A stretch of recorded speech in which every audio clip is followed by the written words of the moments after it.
reach a point of no return. And then it's just going to be more cost effective to tear everything down, which would be a shame. So much history here. I'm Priscilla Smalzer, and I came here when I was 17, right out of high school, into the School of Nursing, and lived here for 3 years in South Home as a student nurse, and then I stayed here for 2 years and worked as a nurse, and then I left from 71 to 1980. I left for a few years, and then I came back from 1980 and stayed here until I retired. I loved working here. I loved every minute of it. It was, and like I said, even when I came back in 1980, when I came back in 1980, I worked in Elliott Hall, and I worked in Elliott Hall until Elliott Hall closed. And Elliott Hall was like the hospital of the facility. Okay, so if anybody from one of the outbuildings was sick, they came to us. You know, if they had pneumonia or they had to have surgery or whatever, they came to Elliott Hall. Elliott Hall was the hospital of the whole community. Okay. So so.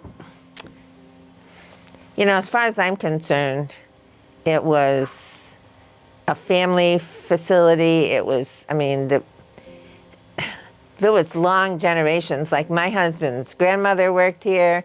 I mean, like there were just like generations of people that worked here. So it was a very family-oriented place.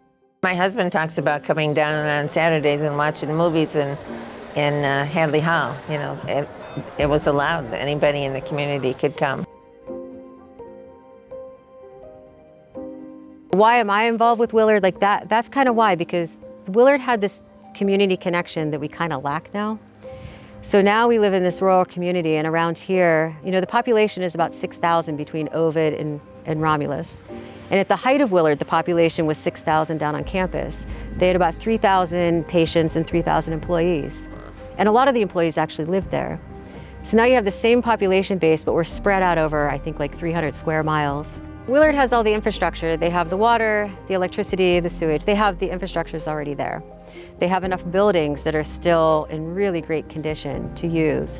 So yeah, the things that this community needs, yes, you need some place for tourists to stay, because a lot of people are using houses for Airbnb at this point in this area for tourists, and that has just taken a lot of places off the rental market. So now finding affordable housing for families around here is very difficult. Right.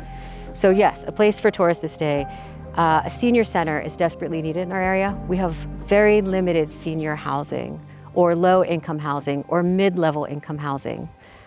There are buildings down there that have the structure and the bones and commercial kitchens in them that could be turned into such living spaces. You have the bucolic site, you're right on the lake, so you have access to nature and just the pleasantry of that. We do have a small transportation system in the county. If you could run a bus from the Willard campus to the small villages around here like Ovid, where you have a grocery store, a library, you have the post office, you have a pharmacy, and you have a doctor's office, 2 doctor's offices. So everything's right there.